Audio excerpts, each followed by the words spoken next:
Assalamualaikum warahmatullahi wabarakatuh. Salam sejahtera untuk kita semua. Perkenalkan, saya Nadia Fadila Fidiaullah, dosen S1 Pendidikan Bisnis Fakultas Ekonomi Universitas Negeri Jakarta. Pada kesempatan kali ini, saya akan menjelaskan salah satu mata kuliah yang saya ampu, yaitu Strategi Belajar Mengajar, dengan bobot SKS 3 SKS yang dapat diperoleh pada semester ganjil. Mata kuliah ini merupakan mata kuliah yang sesuai dengan bidang kompetensi saya, yaitu teknologi pendidikan. Adapun deskripsi mata kuliah Strategi Belajar Mengajar merupakan mata kuliah wajib pada program studi pendidikan yang didesain agar mahasiswa mampu menciptakan suasana belajar mengajar yang menyenangkan di kelas dengan menerapkan berbagai metode, media, materi, model pembelajaran yang kreatif dan inovatif dengan memanfaatkan penggunaan ipteks yang up to date dan sesuai dengan kurikulum yang berlaku. Capaian pembelajaran dari mata kuliah Strategi Belajar Mengajar diantaranya, mahasiswa mampu menjelaskan sejarah perkembangan kegiatan pembelajaran, mahasiswa mampu menguasai konsep, teori kepribadian, dan etika profesi, mahasiswa mampu menguasai konsep teori belajar, teori beberapa prinsip motivasi dalam belajar, mahasiswa mampu menguasai konsep strategi belajar mengajar, mahasiswa mampu menguasai keterampilan dasar mengajar, dan mahasiswa mampu melaksanakan micro teaching. Adapun materi pembelajaran yang disajikan pada mata kuliah Strategi Belajar Mengajar diantaranya sejarah perkembangan kegiatan pembelajaran, kepribadian dan etika profesi, prinsip motivasi dalam belajar, konsep dan teori strategi belajar mengajar, keterampilan dasar mengajar, pra-micro teaching, inovasi dalam kegiatan pembelajaran, dan micro teaching. Bentuk kegiatan pembelajaran pada mata kuliah Strategi Belajar Mengajar menggunakan pendekatan student-centered learning, di mana metode yang digunakan berupa coordinative and participative learning, case-based learning, project-based learning, dan micro-teaching. Kegiatan pembelajaran diselenggarakan secara luring dan daring dengan menggunakan model sinkronus dan asinkronus, atau secara keseluruhan dikatakan dalam bentuk blended learning. Tugas yang disajikan pada mata kuliah Strategi Belajar Mengajar menggunakan tugas individu maupun tugas kelompok, serta evaluasi akhir berupa micro-teaching. Untuk sistem penilaian pada mata kuliah ini berupa keaktifan dan partisipasi sebesar 10%, tugas PJBL dan CBL sebesar 20%, UTS sebesar 30%, dan UAS berupa micro-teaching sebesar 40%. Untuk media pembelajaran yang digunakan berupa PowerPoint, video YouTube, dan LMS online learning unj.ac.id yang digunakan sebagai ruang kelas maya untuk menampilkan materi pada setiap pertemuan agar dapat langsung diakses oleh mahasiswa dan juga sebagai tempat pengumpulan tugas. Jika pembelajaran diselenggarakan secara online, maka menggunakan media tambahan berupa Zoom Meeting. Untuk sumber bahan ajar yang digunakan, kami menggunakan buku ajar dan artikel ilmiah. Di mana buku ajar salah satunya menggunakan buku yang saya tulis dengan kolaborasi dengan dosen lain yang berjudul Pengantar Strategi Pembelajaran. Serta buku lain berjudul Revolusi Mengajar, dan beberapa artikel ilmiah yang digunakan, salah satunya juga merupakan hasil publikasi saya yang berjudul The Development of Micro-Learning Based Learning Media in Teaching Planning Subject, dan pengembangan desain pelatihan penggunaan digital learning platform bagi mahasiswa bidang pendidikan. Dan berikut ini akan disajikan video proses pembelajaran mata kuliah Strategi Belajar Mengajar pada pertemuan keempat. Selamat menyaksikan. Bismillahirrahmanirrahim. Assalamualaikum warahmatullahi wabarakatuh. Waalaikumsalam warahmatullahi wabarakatuh. Selamat siang semuanya. Siang, Bu. Gimana kabarnya, sehat ini? Alhamdulillah, baik, Bu. Baik semua ya. Sudah siap untuk pembelajaran hari ini? Siap, Bu. Baik, untuk kita mulai kelas siang ini diawali dengan berdoa. Mungkin PJ kelas bisa bantu untuk berdoa. Oke, baik, Bu. Baiklah kawan-kawan, sebelum kita memulai pada siang hari ini, alangkah baiknya kita memulai dengan doa menurut agama dan kepercayaan masing-masing agar ilmu yang dipelajari hari ini dapat bermanfaat bagi kita ke depannya. Amin ya rabbal alamin. Berdoa dimulai.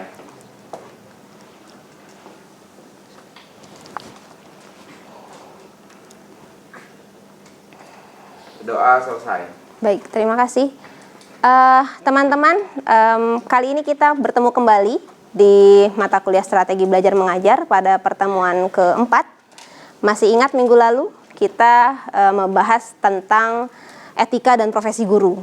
Nah, hari ini adalah lanjutan dari pertemuan sebelumnya. Kalau kemarin kita membahas atribut pada guru, hari ini mungkin kita akan bahas atribut pada murid, spesifik sekali pada topik prinsip motivasi. Dan motivasi ini sudut pandangnya dari peserta didik, ya. Agar lebih jelas, indikator keberhasilan dari materi hari ini adalah mampu menjelaskan pengertian motivasi, jenis dan sumber motivasi, mampu menjelaskan peran motivasi dalam kegiatan belajar mengajar, serta mampu menjelaskan faktor-faktor yang mempengaruhi motivasi. 3 ini menjadi target dari pembelajaran kita pada hari ini. Sudah siap teman-teman? Siap. Baik, kita mulai ya. Diawali dengan satu video yang saya harap kalian bisa mengambil insight dari video ini. Silahkan. Imagine the box is the sword stuck in the stone, just like in the book. Can I lift it right? Now. Try again. You are now King Arthur. Now he knew what he had to do. He felt formidable. Nah.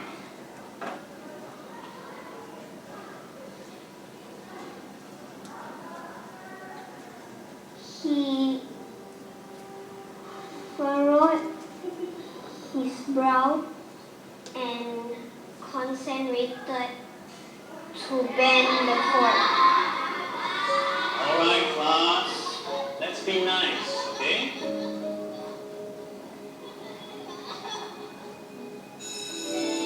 Here I have a fork, and I'm going to do some magic with it.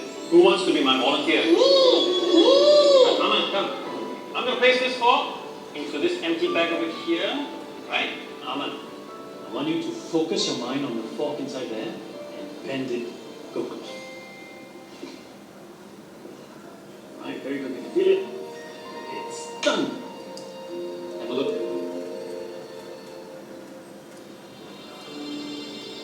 Whoa! You see what we can achieve when we put our minds to it? You can keep it.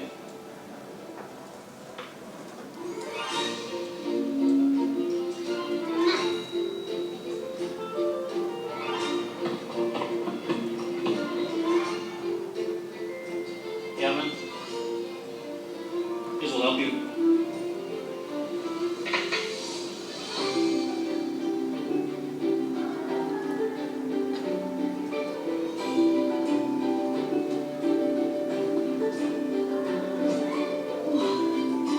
Please copy this in your notebooks. As you can see, we are learning about tenses today. Oh no! Mr. Wan, can you do the magic again, please?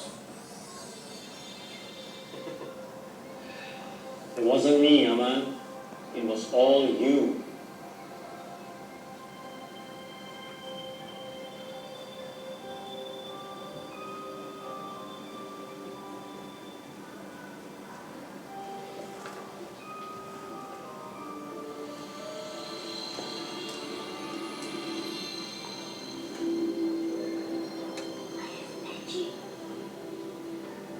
It was amazing to see how far he had come.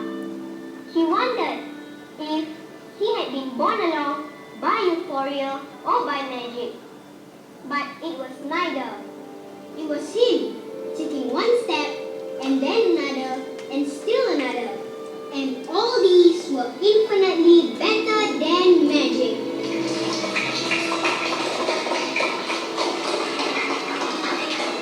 Oke, sampai di sini. Sebelum kita lebih dalam lagi memasuki materi kita dari video yang barusan kalian saksikan, ada insight yang didapat tidak, teman-teman? Saya Bu. Iya, boleh. Jadi insight yang didapat dari saya nonton video ini adalah bagaimana guru motivasi siswa, menstimulus siswa untuk bagaimana caranya agar satu, yaitu fokus terhadap pembelajaran. Gitu, Bu. Oke, terima kasih Isak, boleh diapresiasi teman-teman. bagaimana si guru berusaha untuk si mahasiswa atau peserta didiknya itu fokus ya pada yang sedang dipelajari atau pada yang ingin capai gitu. Kaitannya apa dengan pembelajaran kita hari ini, teman-teman? Hari ini kita akan membahas tentang motivasi. Satu sikap di mana ini harus dimiliki oleh semua orang. Tidak melihat dia murid atau guru, kita masih bahas secara umumnya saja dulu. Bahwa motivasi di sini dikatakan suatu dorongan untuk melakukan sesuatu guna mencapai tujuan tertentu. Kalau dorongan berarti ada gerakan. Entah maju atau mundur itu nanti dulu. Kita bicara soal dorongannya dulu, berarti ada gerakan. Nah, motivasi tidak hanya gerakan, tapi juga ada tujuan yang hendak dicapai. Maka teman-teman, ketika kita sudah punya tujuan, apakah kita akan tidak beraturan geraknya? Harusnya tidak, ya. Karena kita sudah tahu arah yang mau dicapai. Maka ini menjadi sebuah keharusan dimiliki oleh semua orang. Gitu. Adanya gerakan untuk mencapai tujuan tertentu. Nah, mungkin teman-teman juga sudah paham bahwa motivasi ini dibagi menjadi dua. Ada intrinsik, ada ekstrinsik. Secara bahasa saja sudah terlihat. In berarti dari dalam, ekstrinsik berarti dari luar. Kalau secara definisi, intrinsik merupakan motivasi yang timbul dari dalam diri individu tanpa ada paksaan atau dorongan orang lain, tetapi atas dasar kemauan sendiri. Kalau ekstrinsik datangnya dari luar, apakah itu berupa ajakan, suruhan, atau paksaan dari orang lain. Mungkin biar lebih tergambarkan, ada yang bisa memberikan contoh apa dari jenis motivasi ekstrinsik? Boleh? Iya. Contoh ekstrinsik sendiri ada yang pertama, jika peserta didik menyukai salah satu mata pelajaran di sekolah, maka peserta didik lebih semangat dalam belajarnya, Bu.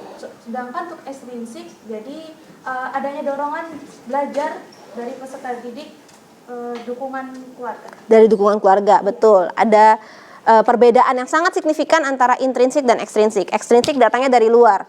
Kalau Desti tadi mencontohkannya dari keluarga, atau mungkin teman, atau mungkin guru, atau mungkin pasangan, atau mungkin sahabat dan lain sebagainya dari luar. Atau tidak hanya bentuk benda yang bergerak, manusia dalam tanda kutip, tapi mungkin benda mati pun, misalnya ingin mendapatkan sesuatu, ingin mendapatkan pujian dan lain-lain, itu dari luar, ekstrinsik.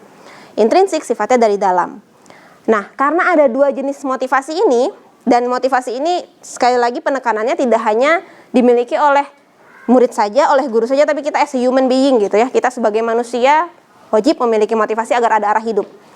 Karena ada dua jenis motivasi ini.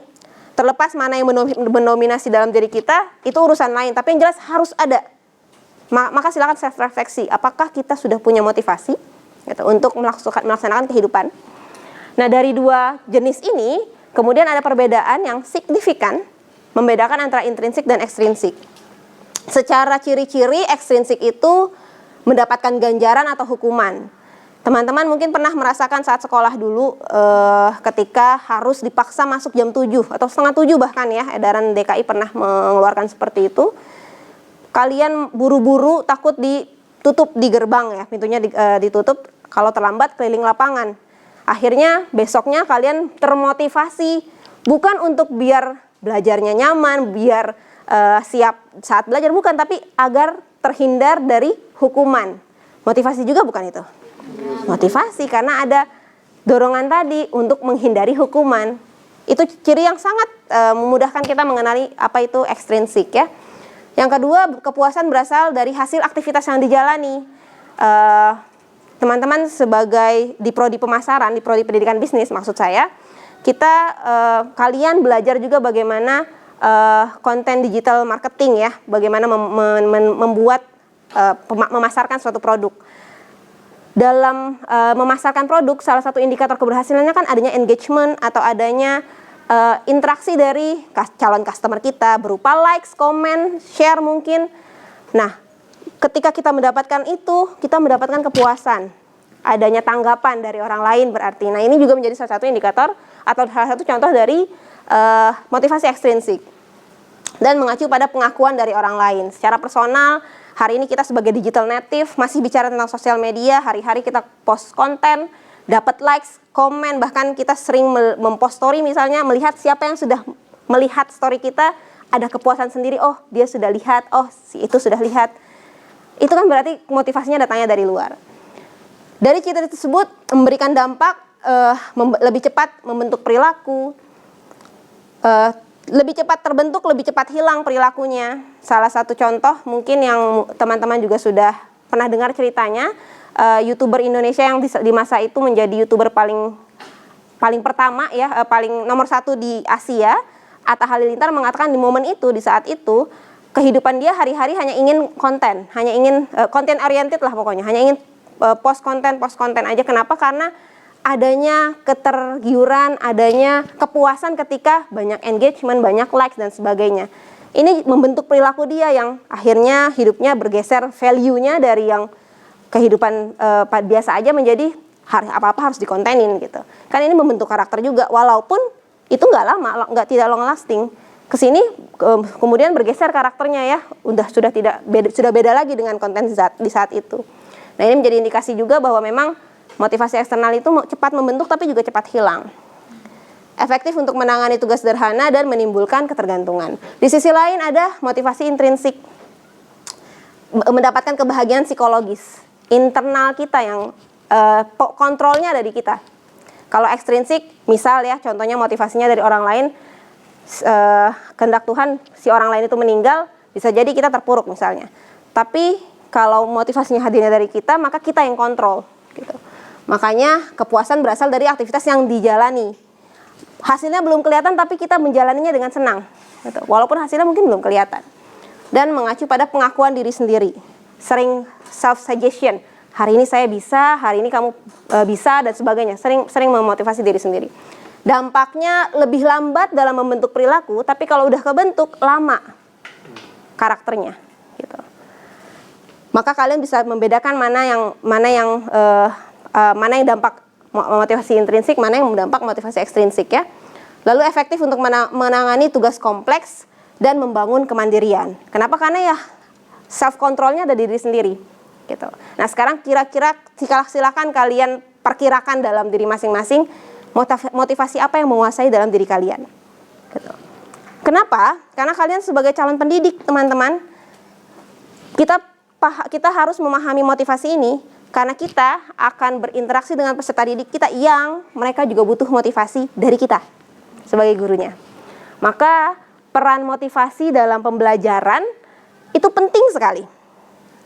Karena penting itu makanya si calon guru ini, kalian nanti insya Allah PKM di semester 7 gitu, si calon gurunya ini harus tahu dulu apa motivasi. Makanya tadi sudah diutarakan ya, apa itu motivasi dan lain-lain. Ketika sudah mengenal itu, maka tinggal bagaimana menstimulus motivasi tersebut ke peserta didik kalian. Kenapa? Karena motivasi punya peran sebagai daya penggerak psikis peserta didik yang menimbulkan kegiatan belajar untuk mencapai tujuan tertentu. Kata kuncinya daya penggerak, teman-teman. Daya penggerak psikis bahkan. Jadi hadirnya guru yang mampu memotivasi peserta didiknya, maka si peserta didik ini akan semakin semangat. Banyak sekali penelitian, kalian boleh cek di Google Scholar paling sederhananya, betapa motivasi itu mempengaruhi hasil belajar.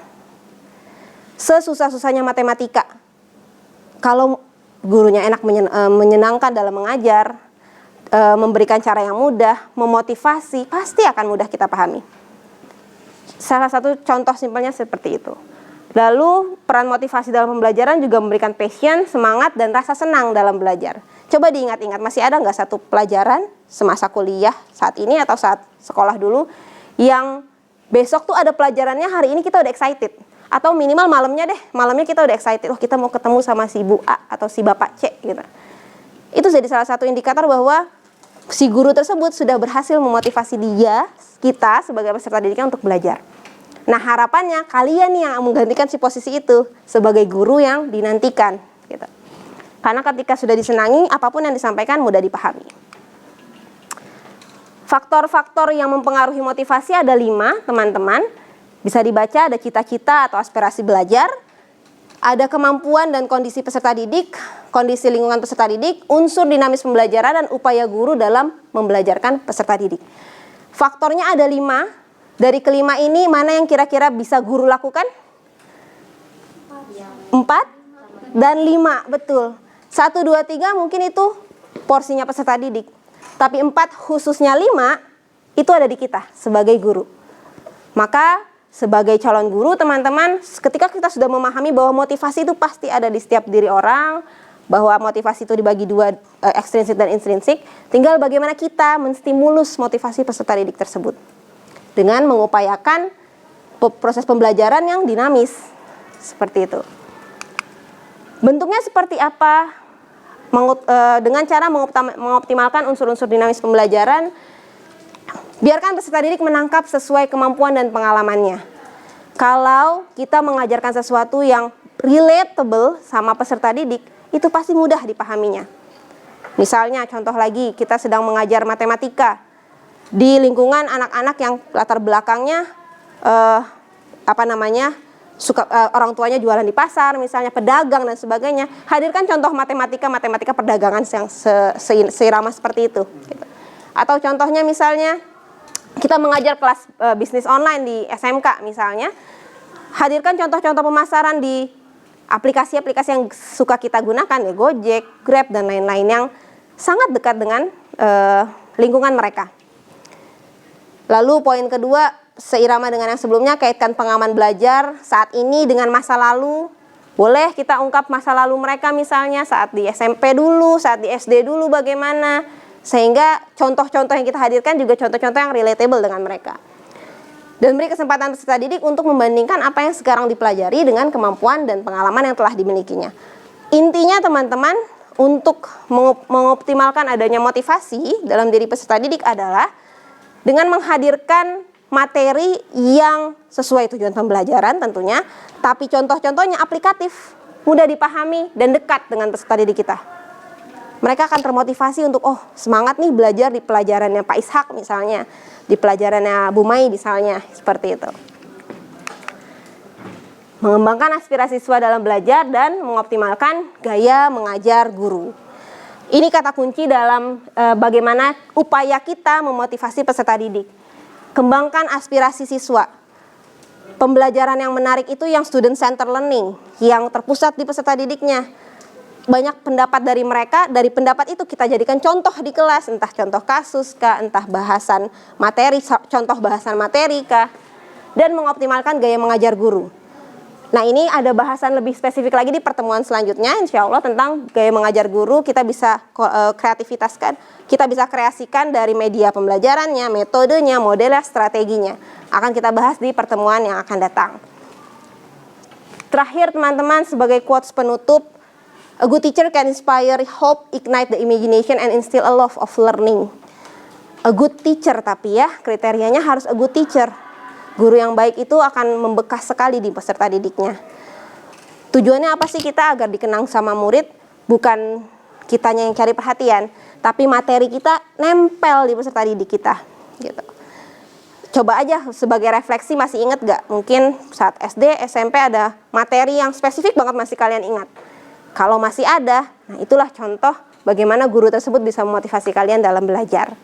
Seperti itu teman-teman untuk pembahasan hari ini. Sampai di sini ada yang mau ditanyakan mungkin? Ya boleh. Siapa namanya? Hilda, silahkan. Oke, jadi saya mau nanya Bu, apa sih yang harus kita lakuin kalau misalnya ada salah satu peserta didik yang menutup dirinya dan gak mau diajak untuk berkembang, sedangkan kita sebagai guru sudah berusaha semaksimal mungkin untuk memotivasi dan mengajak murid tersebut untuk mengembangkan potensi dirinya. Baik, terima kasih Hilda, pertanyaannya menarik sekali. Ini kasus berarti ya, guru sudah mengoptimalkan, tapi dari muridnya yang masih menutup diri kan ya. Kalau upaya gurunya sudah maksimal tapi muridnya masih menutup diri, perlu diingat teman-teman, guru itu bukan Superman atau Superwoman yang semua masalah bisa selesai dalam jentikan jari. Tapi guru itu orang tua kedua. Ada orang tua pertama dan ada elemen yang lain yang bisa kita libatkan. Contohnya, misal dalam kasus seperti itu kita punya BK, kita mungkin bisa ajak dia untuk diskusi dengan guru BK, karena pendekatan dengan anak zaman sekarang nggak bisa ya satu-satu dengan gaya arahan mengajar atau memerintahkan, itu kan nggak bisa ya. Dengan cara ngobrol, nah mungkin pendekatan BK bisa lebih baik. Atau biasa di sekolah kita ada program ketemu dengan orang tua, baik misalnya minimal dengan pembagian rapot atau ada pertemuan bulanan atau tahunan mungkin. Di situ kita bisa ngobrol sama orang tuanya, karena ingat juga teman-teman, peserta didik hadir ke kita itu dengan banyak latar belakang. Nggak semuanya dari kalangan menengah atas, nggak semuanya dari kalangan ekonomi yang baik, nggak semuanya dari kalangan yang orang tuanya berada dan sebagainya. Ada yang di bawah itu mungkin, dan pasti masalahnya banyak. Jadi satu hal yang perlu dipahami oleh guru dulu, jangan menyerah ketika aduh semua udah saya upayakan kok masih aja dia introvert misalnya. Kita masih bisa komunikasi dengan orang tua yang sesungguhnya, orang tua pertamanya, atau kita bisa libatkan guru BK, atau kita bisa libatkan teman-teman dia, biasanya dia punya teman nggak untuk, dan sebagainya. Banyak sekali strategi yang bisa kita lakukan. Yang jelas kata kuncinya jangan berhenti dulu, jangan berhenti putus asa, udahlah saya capek gitu, jangan. Kita masih punya banyak cara gitu ya. Baik, saya rasa cukup untuk pertemuan hari ini. Sebagai penutup, ada yang mau membantu saya untuk menyimpulkan apa sih materi kita yang sudah kita bahas hari ini? Siapa? Silahkan. Pemahaman saya untuk materi kita hari ini, kalau motivasi itu intinya itu merupakan suatu dorongan untuk kita menuju mencapai sesuatu, dan motivasi itu terbagi menjadi dua, intrinsik dan ekstrinsik. Intrinsik itu yang berasal dari dalam diri, dan ekstrinsik yang berasal dari luar. Dengan contohnya kalau dari luar itu bisa dari keluarga ataupun teman ataupun guru dan yang lain sebagainya.